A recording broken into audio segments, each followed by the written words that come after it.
Hey everyone, welcome to the 2014 Year in Review for Revive the Roots. Before we get started, let's go through a brief history of the organization. Revive the Roots is a non-profit located in Smithfield, Rhode Island. Our mission is to create ecologically regenerative and dynamic social spaces through the education and practice of permaculture. The photos you're looking at now are panoramics of our edible forest garden and community gardens as they were in April. We'll talk more about the property in a bit, but for now, let's start with the community gardens. This is the beginning of our 5th season at Revive the Roots, and our community garden program is now bigger than it's ever been. Since our first season, we've quadrupled the number of garden plots we offer, and this year alone we had to expand our gardens twice just to accommodate all those who wanted to grow with us. To support our growth, we've had a number of fundraisers over the years, from concerts to haunted trails to the community favorite wine and cheese event. Each event has been more successful than the last, and we are extremely proud to be a part of a community that has so generously supported us through the years. These photos show our first year on the property. With the help of Blackbird Farms, we were able to clear the fields and begin work on our edible forest garden. In permaculture, an edible forest garden is a forest in which everything from the ground cover to the shrubs and trees are edible. The forest itself mimics natural ecosystems to create a complex system that isn't just sustainable, it's regenerative. By planting perennial polycultures in a specific manner, we are able to bring in beneficial insects, birds, and butterflies while keeping pests and unwanted weeds to a minimum. Plants are strategically grown together in a way that they support each other, just like in other healthy ecosystems.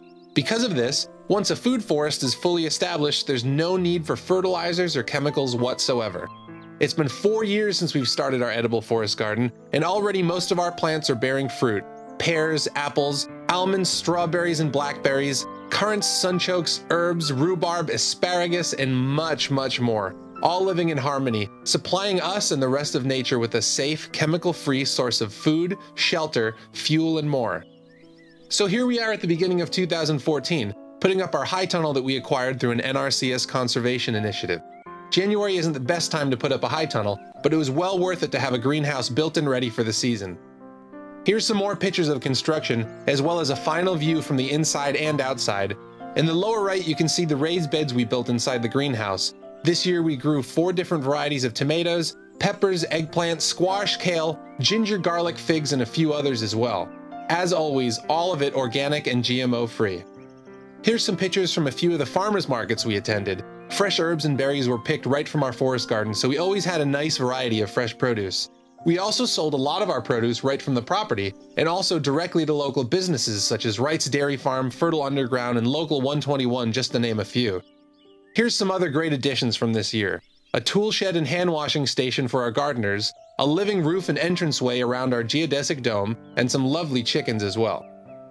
Moving away from the property a bit, here's one of our ongoing projects in the community.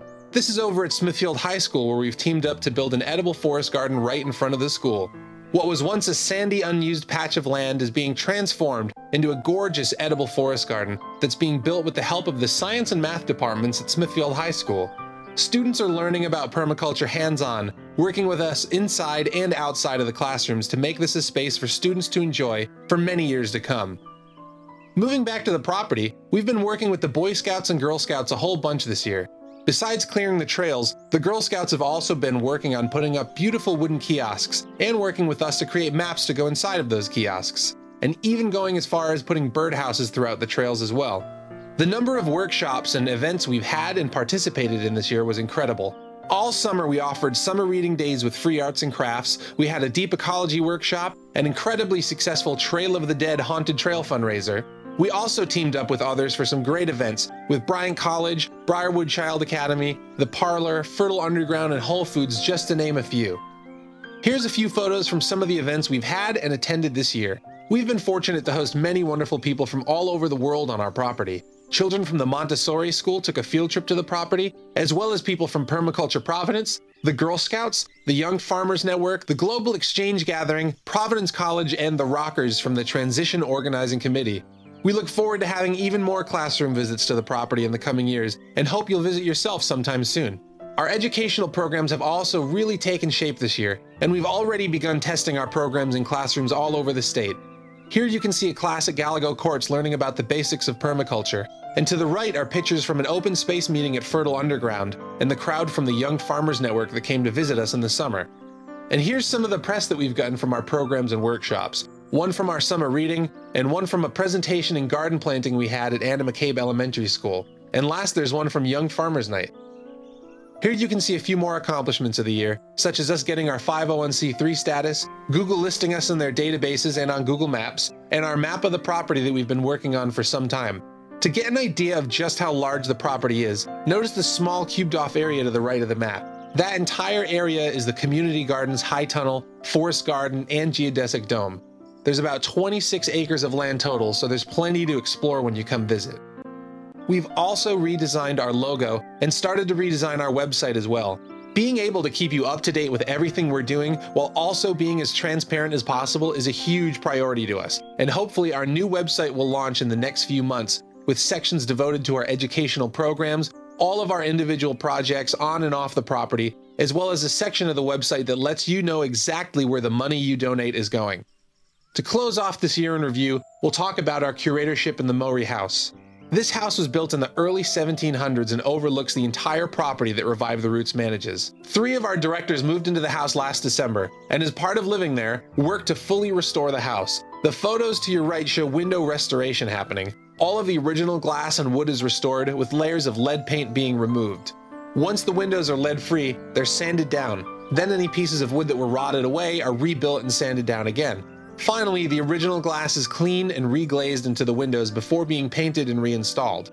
The floors have also been extensively repaired, with linoleum flooring being removed. The original floorboards have been patched, sanded, and painted.